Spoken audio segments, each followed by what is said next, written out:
শুনতে পাচ্ছ না?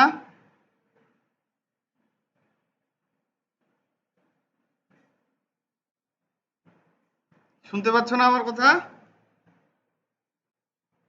হ্যালো?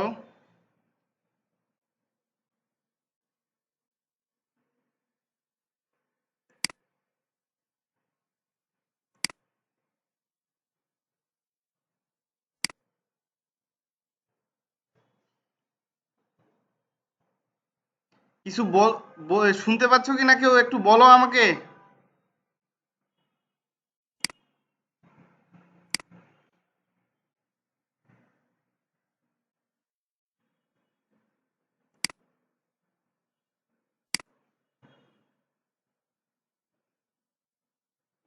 এই সাদিক, কিছু শুনতে পাচ্ছ কি না? সাদিক, কথা শোনা যাচ্ছে না?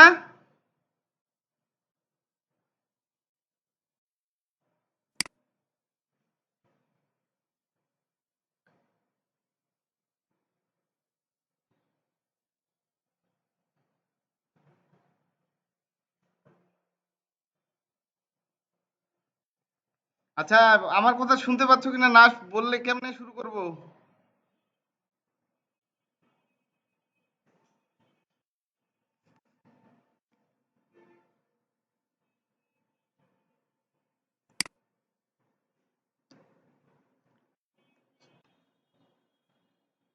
আচ্ছা, তোমরা এক কাজ করো, তোমরা যারা ক্লাসে অ্যাটেন্ড আছো, তোমরা তোমাদের রোলগুলা একটু লিখে দাও, হ্যাঁ? রোলগুলা অ্যাটেন্ডেন্সের জন্য লাগবে এবং এটা নিয়ে রাখতে বলছে। সবাই যেহেতু অ্যাটেন্ড করতেছে না, যারা অ্যাটেন্ড করতেছে তাদের সুবিধার্থে এবং তাদের প্রমাণের জন্য আর কি, পরবর্তীতে এগুলো আমাদের সাবমিট করতে হবে। সো তোমরা সবার ক্লাস রোলটা লিখে দিবা, হ্যাঁ? তো শুরু করতেছি আমি।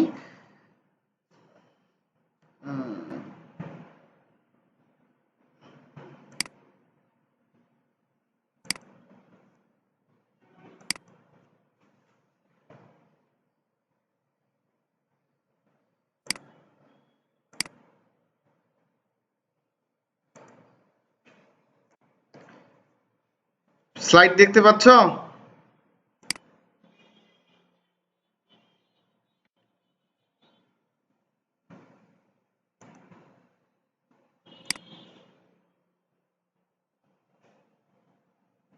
স্লাইড দেখতে পাচ্ছ রে?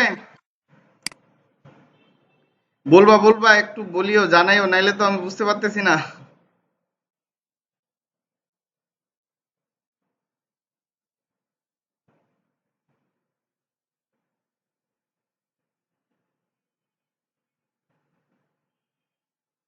কেউ কথা বলতেছো না কেন? আমি শুনতে পারতেছি না।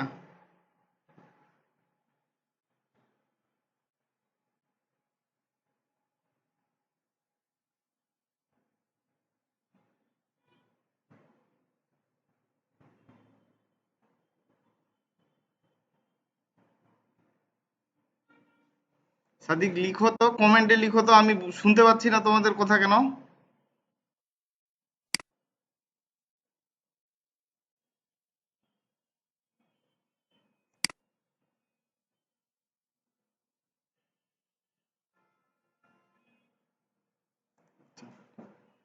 আচ্ছা, আমরা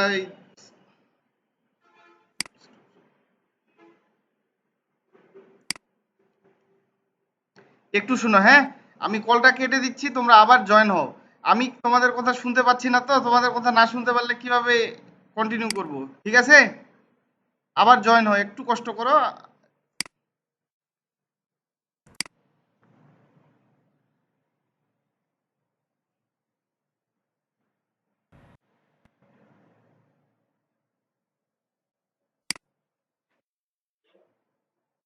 হ্যাঁ, এখন শুনতে পাচ্ছি। তোমরা শুনতে পাচ্ছ এবার তো, না ক্লিয়ার?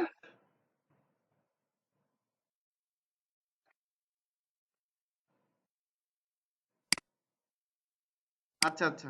হ্যাঁ, ঠিক আছে, শুনতে পাচ্ছ না এবার? আচ্ছা, তখন সমস্যা হয়েছিল আমার, আমি আমি তোমাদের শুনতে পাচ্ছিলাম না। হ্যাঁ, হয়তো বা মিউটটা উঠাই দিছি। এখন তাহলে প্রেজেন্টেশনটা শুরু করি নাকি? আচ্ছা, ঠিক আছে।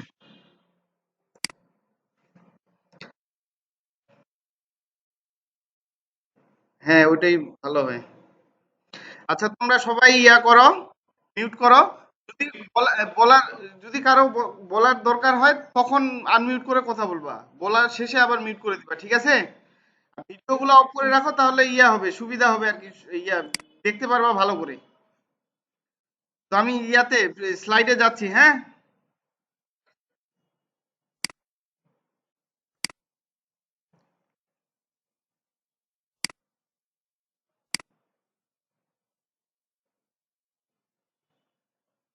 আচ্ছা,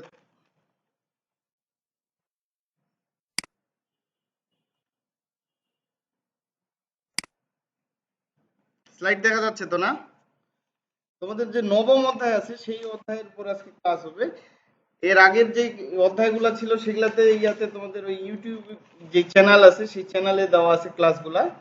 তো আজকে আমরা নবম অধ্যায়ের যেটা দেখব সেটা হচ্ছে সফটওয়্যারের প্রয়োগ বিষয়ে ধারণা। তো আমার পরিচয়ের আর কি দরকার আছে, জানা না? তো আজকে আমরা নবম অধ্যায়ের যে অধ্যায়টা পড়বো সেটা হচ্ছে সফটওয়্যার প্রয়োগ বিষয়ে ধারণা, আন্ডারস্ট্যান্ড সফটওয়্যার ইমপ্লিমেন্টেশন। এই অধ্যায়টাতে আমরা যেই জিনিসগুলো নিয়ে আলোচনা করব তার প্রথমটা হচ্ছে structure programming, functional programming, programming style ও কোডিং গাইডলাইন, সফটওয়্যার ডকুমেন্টেশন, সফটওয়্যারের প্রয়োগের চ্যালেঞ্জ সমূহ। তো আমরা শুরু করি। তো স্ট্রাকচার প্রোগ্রামিং বলতে যেটা বোঝায়, আমরা যখন প্রোগ্রাম লিখি বা প্রোগ্রাম করি, প্রোগ্রামটা অনেক সময় কি অনেক বড় হয়ে যায় না? সাধারণত যদি একটা আমরা সফটওয়্যার বানাই সেখানে দেখবো যে কয়েক হাজার থেকে কয়েক লাখ পর্যন্ত লাইন চলে যেতে পারে।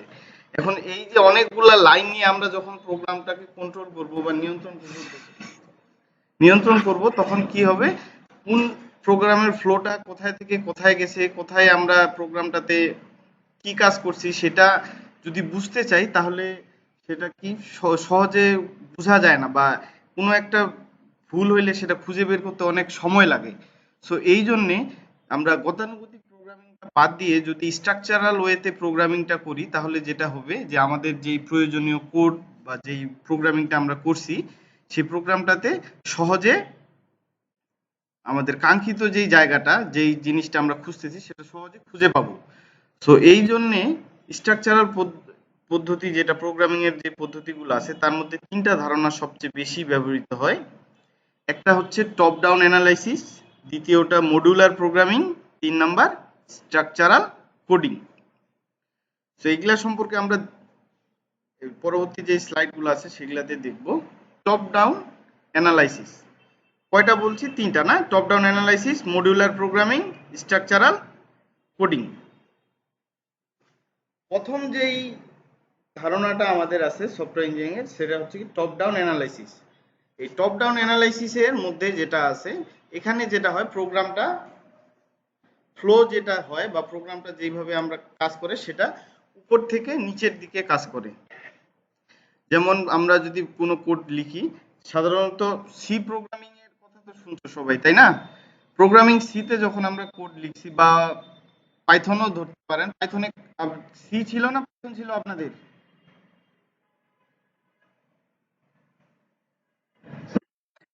পাইথন না? তো ওই পাইথনেও আমরা যেভাবে, পাইথন না, হ্যাঁ বুঝতে পারছি। পাইথনে কি কোডটা কি আমরা উপর থেকে নিচের দিকে লিখতাম না? মানে আমাদের যে কোডটা লিখতাম সেটা কি ছিল, উপর থেকে আমরা লিখতাম লিখতাম লিখতাম লিখতাম এইভাবে করতে করতে উপর থেকে নিচ পর্যন্ত নিচের দিকে এক্সিকিউট হইতো। এই ধরনের যে স্টাইলটা প্রোগ্রামিং এর সেটাকে বলা হয় টপ ডাউন অ্যাপ্রোচ বা অ্যানালাইসিস, ঠিক আছে? আর আপনারা যে ইয়াতে যেটা করছেন, যেমন কি বলে, অবজেক্ট ওরিয়েন্টেড প্রোগ্রামিং করছিলেন তো না? জাভা ক্লাস ব্যবহার করে, ওই ক্লাসে ওই জাভাতে যেভাবে ক্লাস ক্লাস তৈরি করে অবজেক্ট তৈরি করে কাজ করতে হয়, এটা কি এক্সিকিউশনটা কোথায়, ক্লাসে হয় না মেইন ফাংশনে? মেইন ফাংশনে হয় না? মেইন ফাংশন যে ক্লাসটাকে কল করে সেই ক্লাসটা এসে কাজ করে। তো এইভাবে যেটা হয়, যেটা আপনার অবজেক্ট ওরিয়েন্টেড যেভাবে কাজ করে সেটা হচ্ছে বটম আপ অ্যাপ্রোচ। আর আমরা যেটা দেখতেছি এটা হচ্ছে টপ ডাউন অ্যাপ্রোচ। আমরা পাইথনে যেভাবে কাজটা করছিলাম সেটা হচ্ছে টপ ডাউন অ্যাপ্রোচ। বোঝা গেছে? তারপরে আসে মডিউলার প্রোগ্রামিং। এখন স্ট্রাকচারাল প্রোগ্রামিং এ প্রোগ্রামটা যখন আমরা বড় কোনো কোড প্রোগ্রাম করব, প্রোগ্রাম করার ক্ষেত্রে সেটা কি হয়, প্রোগ্রামটা অনেক বড় যদি হয় সেক্ষেত্রে স্ট্রাকচারাল ওই যে টপ ডাউন অ্যাপ্রোচ ব্যবহার করে যদি করি সেক্ষেত্রে কোডটা অনেক বড় হলে সেটা নিয়ন্ত্রণ করা কঠিন যদি হয়, সেই ক্ষেত্রে আমরা কোডটাকে কতগুলো মডিউলে ভাগ করে নিতে পারি। একটা প্রোগ্রাম যখন বড় কোনো প্রোগ্রাম করি, মনে করেন ধরেন আপনি পলিটেকনিক রেজাল্টের সিস্টেম বানাবেন, তো এখানে তো অনেকগুলা প্রসেস আছে তাই না? মার্কস ইনপুট করতে হবে, মার্কস গুলাকে ক্যালকুলেশন করতে হবে, ওইগুলাকে ক্যালকুলেশন করার পর পিডিএফ আপনার মার্কশিট জেনারেট করতে হবে, এটাকে আবার ডাটাবেজে স্টোর করে রাখতে হবে। এই যে অনেকগুলা কাজ আছে, প্রত্যেকটা কাজ এক একটা মডিউল আকারে যদি আমরা করি তাহলে কি হবে যে পুরা কাজটা একসাথে থাকছে। মডিউলে থাকলে কি কোন কাজটা কোথায় আছে সেটার স্পেসিফিকেশন, একটা স্পেসিফিক একটা জায়গা হচ্ছে, তাই না? তো এইভাবে কাজগুলাকে বড় এই একটা বড় কাজকে কতগুলা নির্দিষ্ট অংশে ভাগ করে কোডিং করার যে প্রক্রিয়া সেটাকে বলা হচ্ছে মডিউলার প্রোগ্রামিং। যেমন আমরা এখানে দেখতেছি কি মেইন প্রোগ্রাম। মেইন প্রোগ্রাম বলতে পুরো প্রোগ্রামটাই হচ্ছে আমার মেইন প্রোগ্রাম। এখানে আমরা কতগুলা ফাংশন বানাইছি, এই ফাংশনগুলোকে নিয়ে আবার এই ফাংশনগুলো যখন নির্দিষ্ট হয়ে আবার একটা ইয়াতে কাজ করবে, সেটা হচ্ছে কোথায় এগুলা কাজ করে কিন্তু মেইন প্রোগ্রামিং। কিন্তু মেইন প্রোগ্রাম কখন কাকে কাজ করাবে সেটা নিয়ন্ত্রণ করে। এইভাবে একটা বড় প্রোগ্রামকে ছোট ছোট ছোট অংশে ভাগ করে নির্দিষ্ট কাজগুলো ভাগ করে দিয়ে যে প্রোগ্রামিংটা হয় সেটা হচ্ছে মডিউলার প্রোগ্রামিং। এরপরে যেই ধারণাটা আছে সেটা হচ্ছে স্ট্রাকচার কোডিং। এখন কোডিং করতে গেলে আমাদের প্রোগ্রামের ফ্লো বা ধারাটাকে এক জায়গা থেকে আরেক জায়গায় নিয়ে যাওয়ার প্রয়োজন হতে পারে। যেমন মনে করেন যে go to statement, switch statement, এগুলো আপনারা শুনছেন, নাম শুনছেন, শোনার কথা ক্লাসে, ওগুলা যদিও অতদূর না গেলেও গো টু এবং জাম্প স্টেটমেন্টের যেটা কাজ, এই যে একটা প্রোগ্রাম লিখছেন, লিখে প্রোগ্রামের ফ্লোটা এক জায়গা থেকে আরেক জায়গায় নিয়ে যেতে চাইলে অ্যাডমিটের রিকোয়েস্ট আসছে নাকি দেখি তো। আচ্ছা, প্রোগ্রাম ফ্লোটা এক জায়গা থেকে আরেক জায়গায় নিয়ে যেতে চাইলে জাম্প করে একটা নির্দিষ্ট ব্রাঞ্চে চলে যাওয়া যায়, আবার সেই ব্রাঞ্চ থেকে কাজ হয়ে আবার পূর্বের জায়গায় ফেরত আসা যায়। সো এই ধরনের যে স্টেটমেন্ট গুলা ব্যবহার করে প্রোগ্রামটাকে এক জায়গা থেকে আরেক জায়গায় নিয়ে যাওয়া যায়, এবং এইগুলার কাজগুলা কিন্তু আবার অনেক সময় কিভাবে হয়, লুপ, লুপের নাম ফর, হোয়াইল, ডু হোয়াইল, এই ধরনের লুপের নাম শুনছি না আমরা, এই লুপগুলা দিয়েও করা যায়। যখন লুপিং এর সুবিধা ছিল না তখন জাম্প এবং ব্রাঞ্চিং এর যে ইয়াগুলা সেগুলা ওইভাবে ব্যবহার করা হতো, কিন্তু যখন লুপ আসছে তখন কিন্তু কাজটা অনেকটা সহজ হয়ে গেছে। এই ধরনের কন্ট্রোল স্টেটমেন্ট গুলা ব্যবহার করে প্রোগ্রামটার স্ট্রাকচারটা বা প্রোগ্রামটার নিয়ন্ত্রণটাকে, গঠনটাকে নিয়ন্ত্রণ করার জন্য যে প্রক্রিয়া সেটাই হচ্ছে স্ট্রাকচারাল কোডিং। তো তিন ধরনের অ্যাপ্রোচ আমরা দেখলাম প্রোগ্রামিং, স্ট্রাকচারাল প্রোগ্রামিং এর। একটা হচ্ছে top down analysis, modular programming, structural coding. এরপরে যেটা আছে ফাংশনাল প্রোগ্রামিং।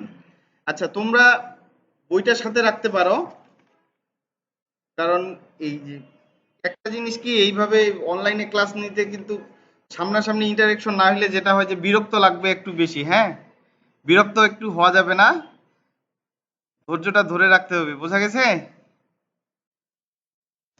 সাউন্ড তো ক্লিয়ার যাচ্ছে তো মনে হয় না? আর এখানে একটু সমস্যা আছে, আমি যেহেতু রুমে আছি, আমার রুম থেকে নিচে পাশে রাস্তা থাকার কারণে কিছু গাড়ি শব্দ মনে হয় যাচ্ছে, ওইটাকে কমিয়ে রাখতে হবে। হ্যাঁ, আচ্ছা, ক্লাস নিচ্ছি পরে।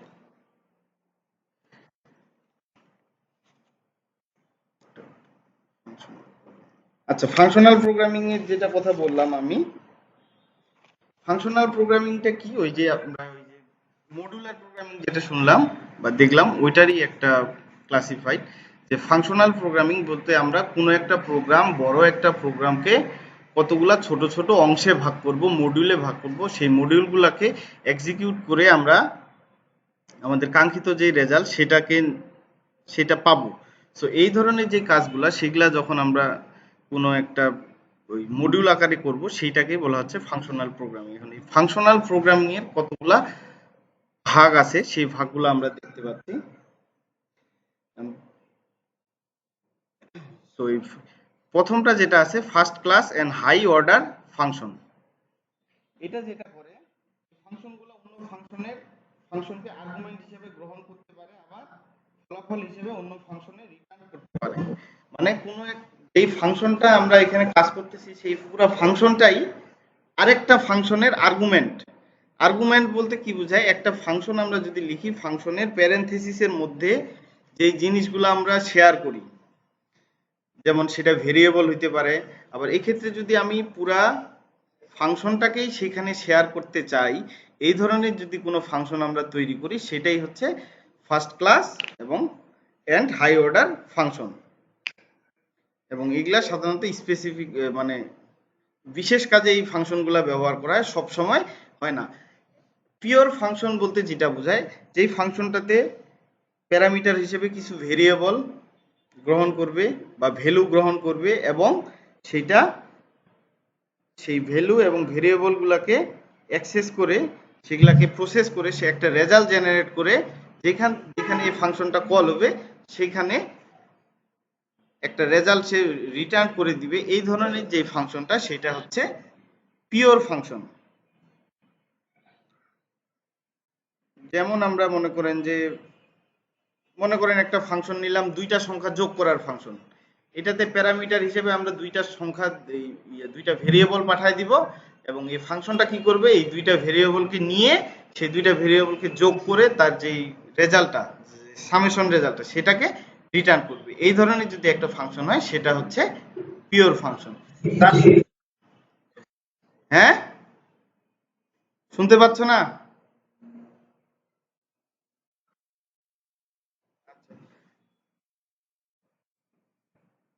আচ্ছা, আমি ওয়াইফাইতে আছি তো, যদি সমস্যা হয় বলবা। হ্যাঁ, আমি একটু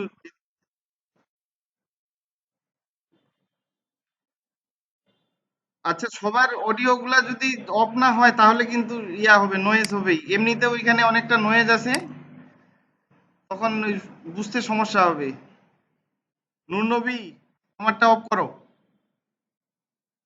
মিউট হও।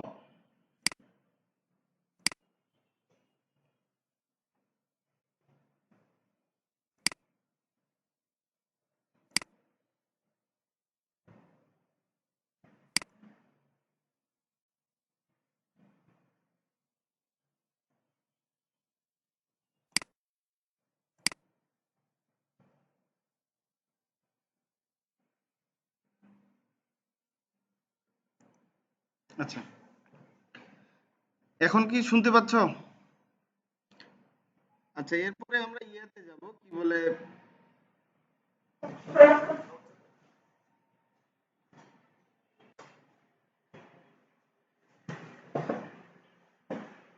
এরপর আমরা রিকারশনে যাব। রিকারশনটা কি জিনিস? কিছু কিছু ফাংশনের ক্ষেত্রে প্রয়োজন হয় যে ওই ফাংশনটা, যেমন ফ্যাক্টোরিয়ালের নাম তো শুনছেন মনে হয়, যে ফ্যাক্টোরিয়ালে কি হয়, একটা সংখ্যাকে কোনো, মনে করেন যদি আমি 9 এর ফ্যাক্টোরিয়াল বের করতে চাই তাহলে কি করতে হয়, 1 থেকে 9 পর্যন্ত যে সংখ্যাগুলো আছে প্রত্যেকটার সাথে প্রত্যেকটাকে গুণ করতে হয়। যেমন প্রথমে কি 1 এর সাথে 2 গুণ করে যেটা আসলো সেই ফলটাকে 3 দিয়ে গুণ, এই 3, এখন এই 1 2 গুণ ফলের সাথে 3 গুণ করে যে ফলাফলটা আসলো সেটার সাথে আবার 4 গুণ, এভাবে গুণ করতে করতে ধারাবাহিকভাবে যেতে হয়। তার মানে কি একই ধরনের কাজ বারবার করতে হয়। সো যেই সমস্ত এইরকম যেই ক্ষেত্রগুলো আছে সেই ক্ষেত্রে কি করা হয়, আমি যেই ফাংশনটা আমি লিখছি সেই ফাংশনটাকেই আবার কল করি। এই ধরনের কল করা প্রোগ্রামটা, এই বিষয়টাকে বলা হয় রিকারসিভ ফাংশন। মানে যেই ফাংশনটা নিজেকে বারবার কল করতে পারবে এই ধরনের ফাংশন হচ্ছে রিকার্সিভ ফাংশন। আচ্ছা আলমগীর ভাই, একটু আলমগীর ভাই বলো,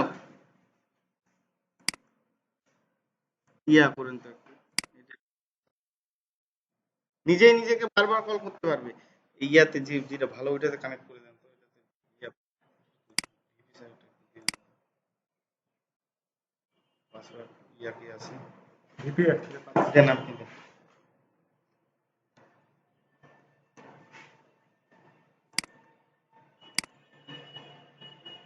ইটস নট কারেক্ট।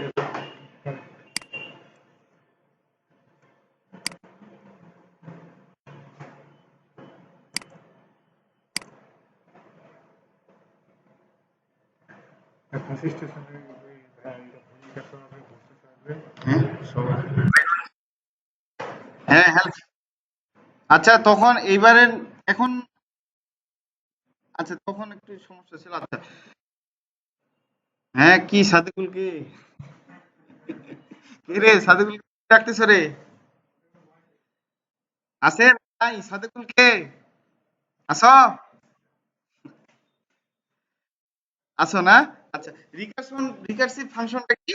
এই ফাংশন নিজেই নিজেকে বারবার কল করতে পারবে, এই ধরনের যে ফাংশনটা সেটাই হচ্ছে রিকার্সিভ ফাংশন। হ্যাঁ, তারপরে আছে স্ট্রিক্ট ইভ্যালুয়েশন। এক্সপ্রেশনকে আর্গুমেন্ট হিসেবে ফাংশনে পাস করার ক্ষেত্রে ব্যবহৃত একটি পদ্ধতি হলো স্ট্রিক্ট ইভ্যালুয়েশন। ফাংশন প্রোগ্রামিং এ ফাংশনাল প্রোগ্রামিং এ দুই ধরনের মূল্যায়ন পদ্ধতি ব্যবহৃত। আচ্ছা, স্ট্রিক্ট ইভ্যালুয়েশন যেটা বলতেছে, এক্সপ্রেশনকে আপনার কি করবে, প্যারামিটার হিসেবে নিবে, আর্গুমেন্ট হিসেবে নিবে যেই ফাংশনটা, সেটাই হচ্ছে। ও আচ্ছা, স্ক্রিন শেয়ারটাও অফ করছিলাম তো, আচ্ছা আবার দিয়ে দিচ্ছি।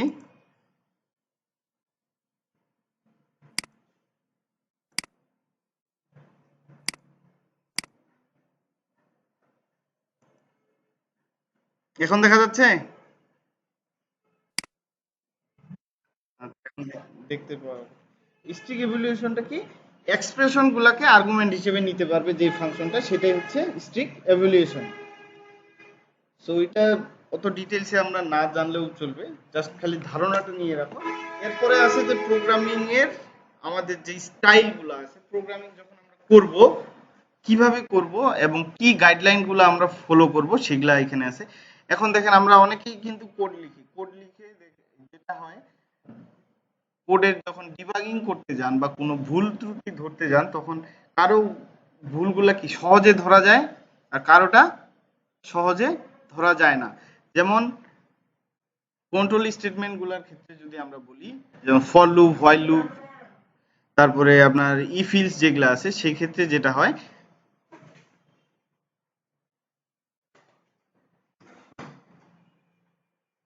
সেক্ষেত্রে যেটা হয়, প্রোগ্রামটার কোনটা তার সাবকোড, কোনটা কোনটা কার সাবকোড, সেটা যদি আপনি প্যারেনথেসিসের ভিতরে একটু স্পেস দিয়ে না দেন, তাহলে সেটা একেবারে এক লাইন বরাবর স্ট্রেট সবগুলা লাইনে লিখতে থাকেন, তাহলে কি সেটা দেখতেও খারাপ লাগে এবং বুঝতেও কঠিন হয়ে যায়, তাই না? সো এই সমস্ত ক্ষেত্রে যখন আমরা প্রোগ্রামিং লিখবো বা কোডগুলা লিখবো, তখন কিভাবে লিখবো সেই জিনিসগুলাই সম্পর্কে এখানে আলোচনা করা আছে। Coding guideline. কোডিং গাইডলাইন বলতে যারা কোড লিখে, যে সাধারণত কোনো কোম্পানির আন্ডারে তাদের নিজস্ব একটা ম্যানুয়াল থাকে, যে এই ধারাবাহিকতায় আপনাকে কোড লিখতে হবে। যেমন কন্ট্রোল স্টেটমেন্টের ক্ষেত্রে আপনি ইয়াটা প্যারেনথেসিস গুলা কোথায় থেকে শুরু করবেন, কোথায় শেষ করবেন, এবং তার যে সাবকোড গুলো আছে সেগুলা কতটুকু ট্যাবের ভিতরে আপনি লিখবেন, এই ধরনের যে গাইডলাইন বা নীতি নির্ধারণ, ওই যে নিয়ম কানুন গুলা বলে দেওয়া থাকে, সেগুলাই হচ্ছে কোডিং গাইডলাইন। তারপরে আছে প্রোগ্রামের নামকরণ। নামকরণের ক্ষেত্রে যেটা বলা হয়, আপনি যখন আমরা প্রোগ্রাম করি, তখন সেখানে অনেকগুলো ভেরিয়েবল কনস্ট্যান্ট আমাদের নিতে হয়। অ্যাডমিট রিকোয়েস্ট আসছে অবশ্যই।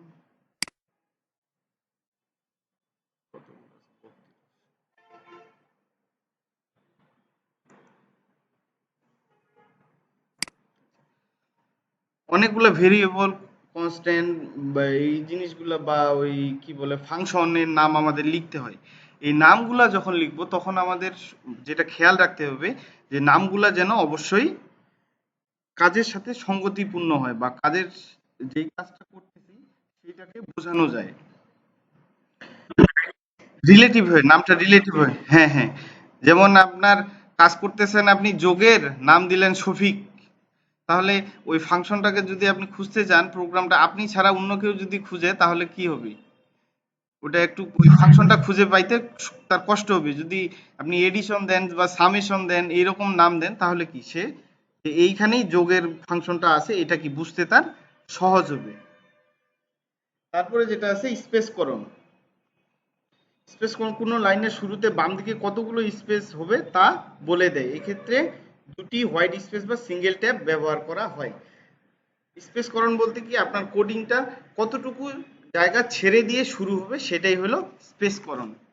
হোয়াইট স্পেস বলতে যেটা বোঝায়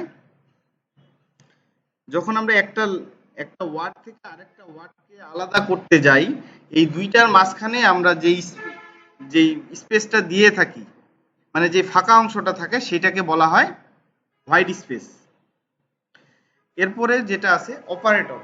অপারেটর যখন আপনি ব্যবহার করবেন, এই অপারেটর ব্যবহার করার ক্ষেত্রে অপারেটরগুলো সাধারণত কি হয়, প্রথমে অপারেটরের নাম, মনে করেন একটা অপারেটরে আপনি ভ্যালু অ্যাসাইন করবেন, মনে করেন এক্স নামক একটা ভেরিয়েবল আছে সেটাতে আপনি ভ্যালু অ্যাসাইন করবেন 10। সেক্ষেত্রে কি করতে হবে, প্রথমে এক্স লিখে একটা হোয়াইট স্পেস দিতে হবে। হোয়াইট স্পেস মানে একটা ফাঁকা স্পেস, ইকুয়াল সাইন দিয়ে আবার একটা স্পেস দিয়ে তারপরে ভ্যালুটা লিখতে হবে। এতে যেটা হবে প্রোগ্রামটার বা কোডটার দৃষ্টিকটুতা বা দেখতে একটা সুশ্রী হবে এবং এটা যে স্ট্রাকচারাল আছে সেইভাবেই কোডিংটা হবে। তারপরে আসে কন্ট্রোল স্ট্রাকচার। কন্ট্রোল স্ট্রাকচার বলতে আমরা যেটা বুঝি if, if else, switch case, তারপর হোয়াইল, ফর, এই ধরনের লুপ এবং যেগুলো আছে সেগুলা। সো এইগুলার ক্ষেত্রে প্রোগ্রামটার আমাদের প্রোগ্রামের অনেক কাজ কিন্তু এই কন্ট্রোল স্টেটমেন্টগুলো সহজ করে দেয়। মানে অনেক বড় একটা কোডের হাত থেকে আমরা কন্ট্রোল স্টেটমেন্টের মাধ্যমে বাঁচতে পারি। কিন্তু এই কন্ট্রোল স্টেটমেন্টগুলো লেখার ক্ষেত্রে আমাদের যেটা করতে হবে সেগুলাকে প্রপার স্পেসিং এর মাধ্যমে করতে হবে।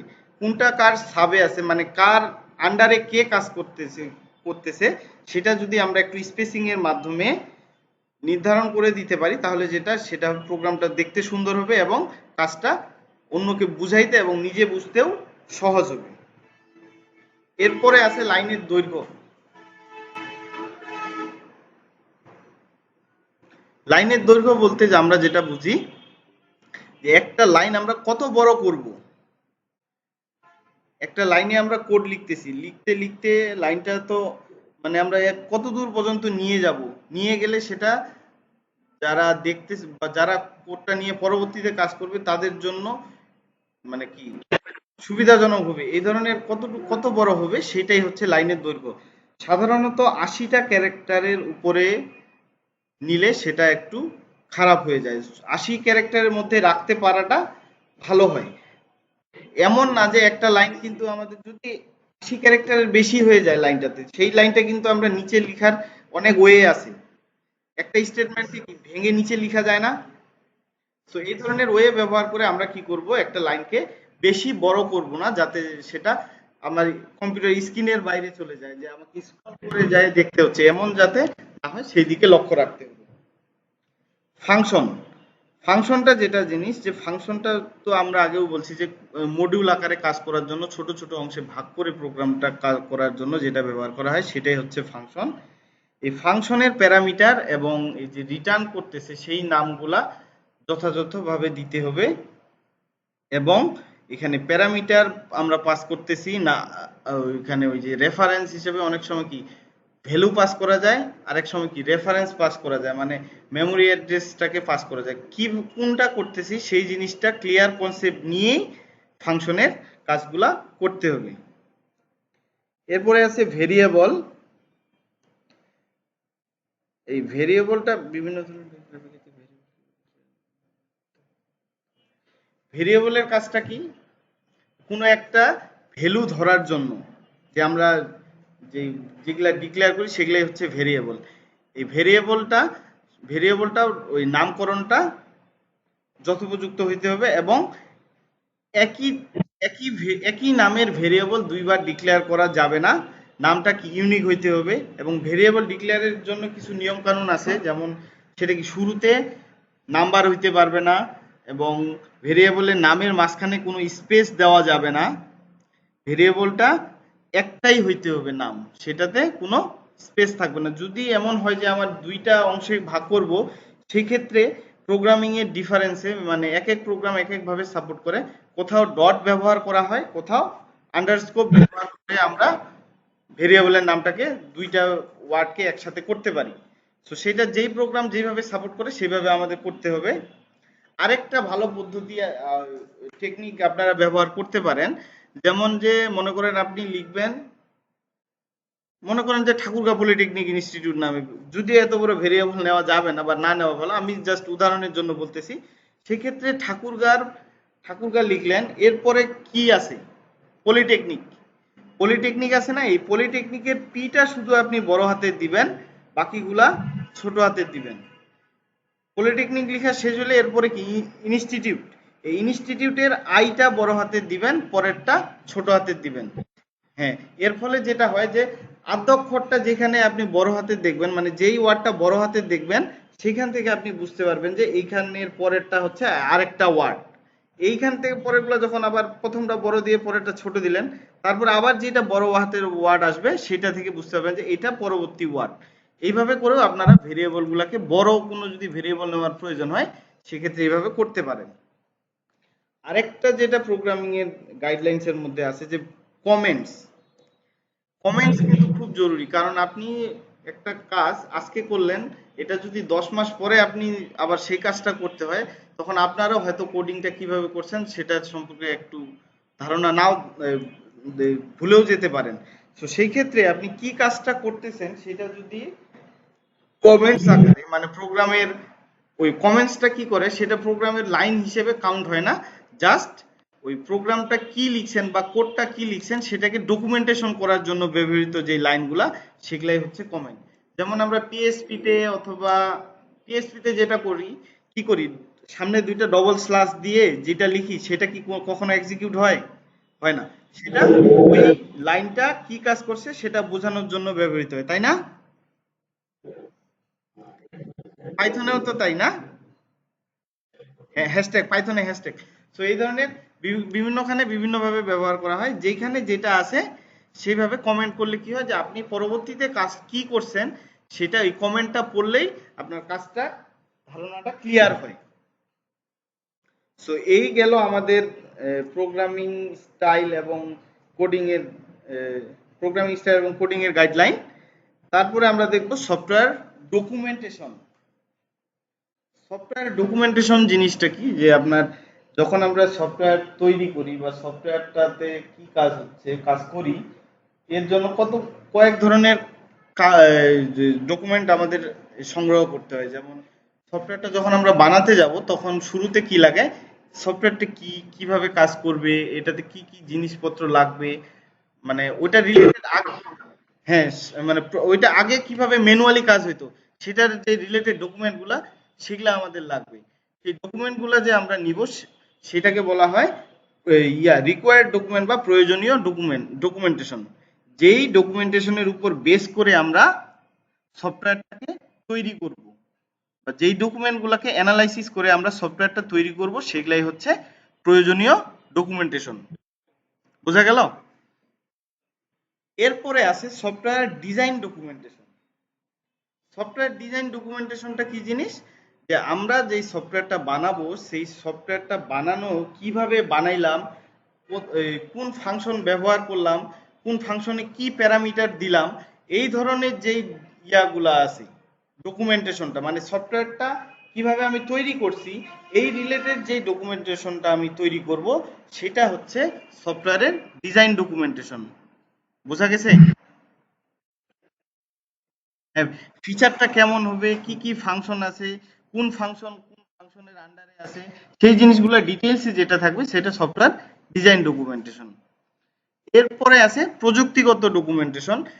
সফটওয়্যার তৈরি করতে আমরা কি কি প্রযুক্তি ব্যবহার করছি, কি কি টেকনিক আছে, কি কি টেকনোলজি পরবর্তীতে ওটাতে অ্যাড করতে হইতে পারে, ফিচার গুলা কি কি আছে, সেই ধরনের যে ডকুমেন্টটা প্রযুক্তি রিলেটেড যেই জিনিসগুলো আছে সেগুলাকে যখন আমরা একটা ডকুমেন্টেশন করব, সেটা হচ্ছে প্রযুক্তিগত ডকুমেন্টেশন।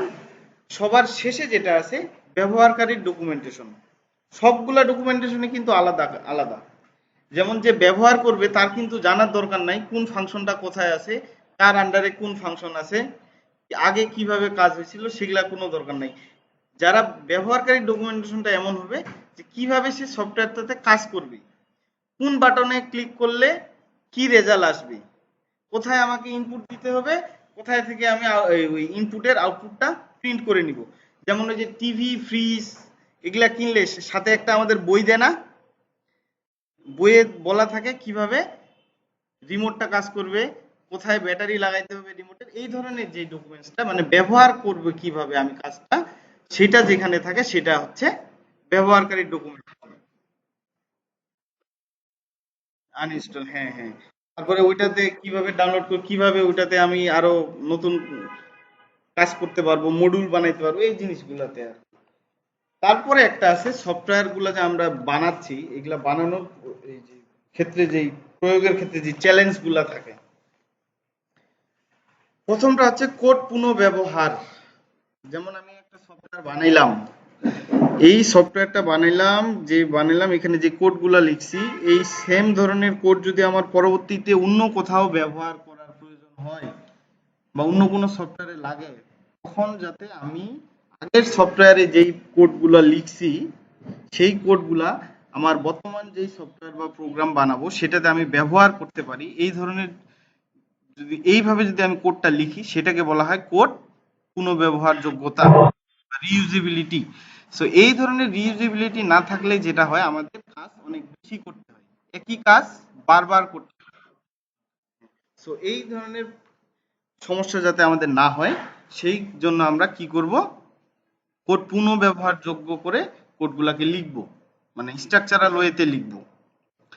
সফটওয়্যারের সংস্করণ ব্যবস্থাপনা। খচর খচর যে সফটওয়্যারের সংস্করণ কি, যেমন আমরা মাইক্রোসফট অফিসের কথাই চিন্তা করেন, প্রথমে কি ছিল 2003, 2007, 2010, 2013, এরকম অনেকগুলা ভার্সন আসছে না, আসে কিনা? সো এই ধরনের যে ভার্সন গুলা আসে সেই ভার্সন গুলাকে প্রত্যেকটাই আমার সংরক্ষণ করে রাখতে হবে, কোনোটাই আমি ফেলে দিতে পারবো না। কারণ অনেক ইউজার আছে যারা, যেমন কেউ আছে যে 2003 যে ভার্সনটাতে কাজ করছে সেই ভার্সনটা ছাড়া তাকে যদি 2010-13ও দেন সে কিন্তু ওইটাতে অভ্যস্ত মানে ব্যবহার করতে পারবে না বা তার সেটা ভালো লাগবে না। 2000 যদিও 2013 2003-এর চেয়ে কি অনেক উন্নত প্রযুক্তি আছে, তারপরে সে সেটা ব্যবহার করতে চায় না। এই ধরনের সমস্যাগুলা করার জন্য বা সকল ইউজারকে খুশি রাখার জন্য আমাদের যেটা করতে হয় যে আমাদের যে সফটওয়্যার সংস্করণ যতগুলো আমরা বানাবো তৈরি করব প্রত্যেকটাই আমাদের স্টোর করে রাখতে হবে, এবং যখন কেউ যদি কোনোটা কখনো দাবি করে বা চেয়ে বসে সেটা যেন আমরা দিতে পারি। অথবা আপনি একটা সফটওয়্যার একজনকে দিছেন, তার কাছে সেটা যদি কোনোভাবে নষ্ট হয়ে যায় সে আপনার কাছে সে কিন্তু আপনার কাছে থেকে যদি সেটা তৈরি করে নেয় আপনার কাছেই আসবে যে আমার এটাতে সমস্যা হয়ে গেছে, এখন আমার ওই সফটওয়্যারটা আবার দরকার। সেক্ষেত্রে আপনি যদি তাকে না দিতে পারেন তাহলে পরবর্তীতে যদি তার কোনো কাজ থাকে সেই কাজটা আর আপনাকে দিবে না, কারণ সে তখন ভয়ে থাকবে যে এই কাজটা দিব, এই কাজটা পরে যদি আমার হারায় যায় তখন উনি দিতে পারবে না। সো এই ধরনের কাজের ধারাবাহিকতা বজায় রাখার জন্য বা আপনার নিজের ভালো স্বার্থের জন্য হইলেও সফটওয়্যারের প্রত্যেকটা সংস্করণ আপনাকে সংরক্ষণ করে রাখতে হবে। Target host. টার্গেট হোস্ট বলতে যে বিষয়টা বোঝায়, ইন্ড ইউজার বা যারা সফটওয়্যারটা ব্যবহার করবে এমন যেই লোকগুলো আছে তাদেরকে তাদেরকে টার্গেট করে বা তাদেরকে উদ্দেশ্য করেই আপনার সফটওয়্যারটা বানাইতে হবে। এটাতে যে কাজগুলো হবে বা যে অপারেশন গুলো হবে সেটা আপনার মন মতো করে না, যারা ইউজার তারা কিভাবে চায় তারা কিভাবে স্বাচ্ছন্দ্য বোধ করবে, তাদের কতটা সহজ হবে, সেই জিনিসটাকে টার্গেট করেই আপনাকে কাজটা করতে হবে। মানে ওই যেটা বোঝায় যে ইউজারকে আপনি যত সহজ করতে চাবেন, আপনার কাজটা কিন্তু তত কঠিন হবে, তাই না? তো এক্ষেত্রে আমরা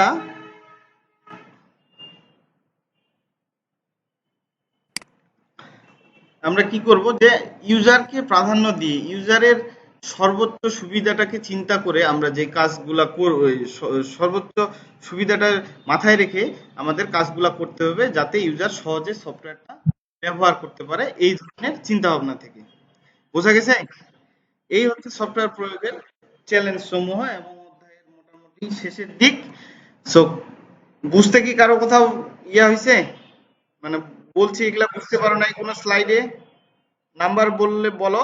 আমি এখন কি স্ক্রিন শেয়ারটা বন্ধ করব? না, যদি কোনো প্রশ্ন থাকে বলেন, আগে বলেন। কোনো প্রশ্ন নাই নাকি? বলেন বলেন, কত নাম্বার?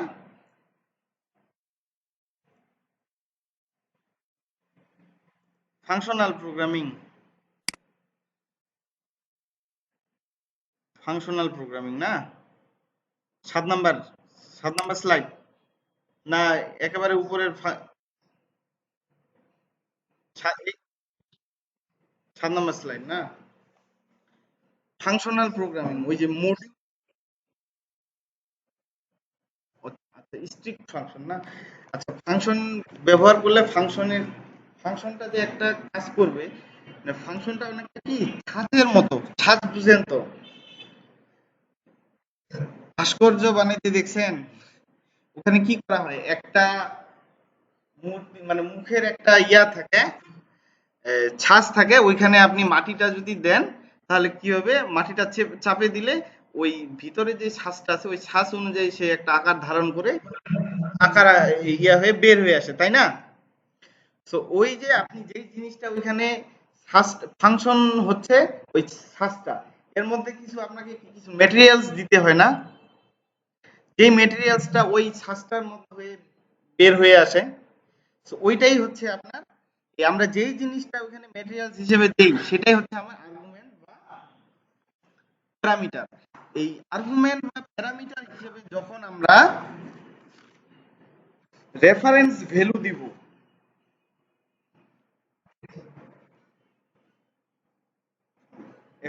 সরি রেফারেন্স ভ্যালু অথবা কি এক্সপ্রেশন, এক্সপ্রেশন বলতে কি বোঝায়, যে কোনো একটা কাজ, যেমন যে এক্সপ্রেশন যদি মনে করেন যে এখানে আছে এক্স ইকুয়াল টু 32 × 5 + 2, এরকম অনেক বড় একটা ইকুয়েশন যদি থাকে, সেটাকে বলা হয় এক্সপ্রেশন। এই ধরনের এক্সপ্রেশন আমরা যেই ফাংশন গুলাতে পাঠাবো, সেই ধরনের যে ফাংশন গুলা বা সাজগুলা, সেগুলাই হচ্ছে স্ট্রিক্ট ফাংশন। সবগুলা ফাংশনে, এবং এটা স্পেসিফিক ফাংশন, সবগুলা ফাংশনেই কিন্তু আমরা ওই চাইলেই এক্সপ্রেশন পাঠাইতে পারবো না, এটাকে একটু স্পেসিফিক ভাবে লিখতে হয়। এ ধরনের যে স্পেসিফিক ফাংশন গুলা আমার আর এই এক্সপ্রেশনকে সাপোর্ট করে বা এক্সপ্রেশনকে আর্গুমেন্ট হিসেবে নেয়, সেগুলাই হচ্ছে স্ট্রিক্ট ফাংশন। বুঝা গেছে? আচ্ছা, তো আর কারো কোনো কোশ্চিন আছে কি? হ্যাঁ বলেন, বলেন।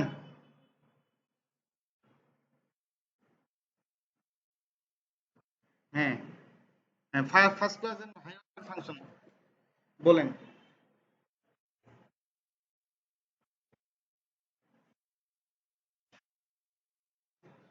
হ্যাঁ, হ্যাঁ, পাস করব, হ্যাঁ।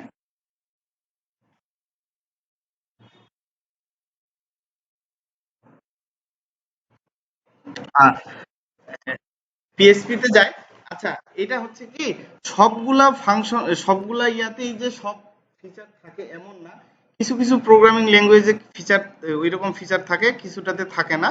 সো ওইগুলা ডিপেন্ড করে হচ্ছে আপনার ইয়ার উপরে, মানে প্রোগ্রামিং ল্যাঙ্গুয়েজের উপরে। মানে এই ফিচারটা যে সবগুলাতেই নাই এমন না, কিছুগুলাতে তো আছে। তো ওই জন্যই এই টার্মটা এখানে আলোচনা করা হয়েছে। মানে ওই কিটাও কিন্তু একটা ফাংশনে আরেকটা ফাংশনের প্যারামিটার হিসেবে ব্যবহার করা যায় না। পাইথন যেমন ইয়াতে পিএসপি তে আবার যায়, এই ধরনের সবগুলাতে যাবে না, কিন্তু কিছুগুলাতে যায়। এটা আছে, মানে সবগুলাতে আবার নাই এই ফিচারটা। আচ্ছা, আমাদের সময়ও শেষ হয়ে আসতেছে, হ্যাঁ? 45-50 শেষ হওয়ার কথা। সো আজকের মতো যদি, আর তারপরেও কারো যদি কোনো কনফিউশন থেকে থাকে, এর পরের যে ক্লাসের শিডিউল আছে, কোন দিন ক্লাস আছে? 10 তারিখে? না না, 6 তারিখে, হ্যাঁ।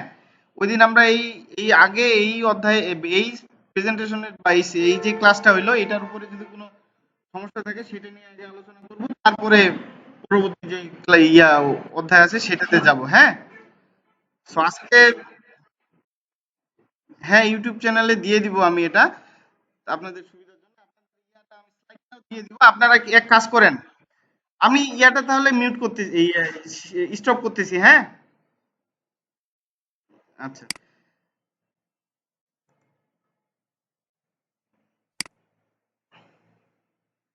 আচ্ছা। সো এই ক্ষেত্রে আপনারা এখন যেটা করবেন, ওই আপনাদের চ্যাটে আপনাদের মেইল অ্যাড্রেস গুলো দুই একটা দেন, আমি ওই যে প্রেজেন্টেশনটা আছে সেটা আপনাদের দিয়ে দিচ্ছি।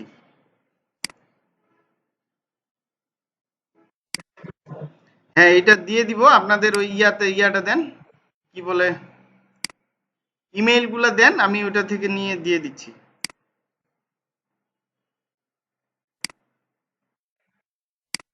হ্যাঁ, আচ্ছা, ওইটাও হয়। প্রদীপের আসছে, হ্যাঁ, এই প্রদীপকে দিচ্ছি, আপনারা প্রদীপের কাছ থেকে সবাই নিয়ে নিয়েন, ঠিক আছে?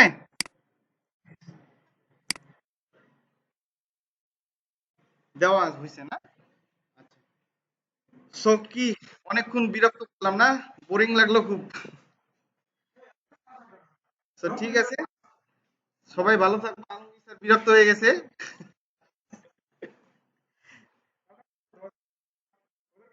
আচ্ছা, তোমরা, আচ্ছা, রেকর্ড করছো, ধন্যবাদ, ভালো করছো। শেয়ার করলে করতে পারো। আর সবাই ভালো থাকবা। আর 6 তারিখে যে ক্লাসটা আছে সেটাতে অ্যাটেন্ড থাকবে সবাই, এই আশা ব্যক্ত করে আজকের মতো শেষ করতেছি। ধন্যবাদ সবাইকে। আদাব। আদাব। নমস্কার। আদাব। আদাব। নমস্কার। হয়েছে, সবাইকে আদাব নমস্কার, হ্যাঁ। এখন শেষ করি, অনেক সময় লাগবে তো। আচ্ছা, সবাই ভালো থাকিও।